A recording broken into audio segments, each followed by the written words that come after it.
ಈಗಂತೂ ಚಳಿಗಾಲ ಅಲ್ವಾ, ಚಳಿ ಜೊತೆಗೆ ಕೆಮ್ಮು ನೆಗಡಿ ಸಹ ಬೋನಸ್ ಆಗಿ ಸಿಗ್ತಾ ಇರತ್ತೆ.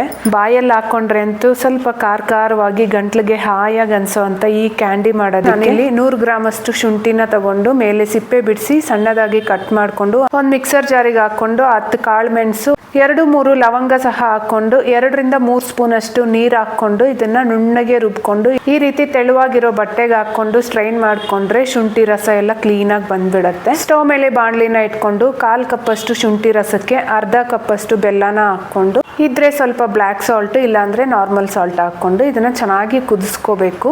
ಇದು ಸುಮಾರು ಒಂದು 15 ನಿಮಿಷ ಆದ್ಮೇಲೆ ಈ ರೀತಿ ಚೆನ್ನಾಗಿ ಪಾಕ ಬರುತ್ತೆ. ಈ ಪಾಕನ ನೀರಿಗೆ ಹಾಕಿ ಹಿಂಗ್ ಕಟ್ ಮಾಡಿದಾಗ ಚೆನ್ನಾಗಿ ಕಟ್ ಆಗ್ಬೇಕು.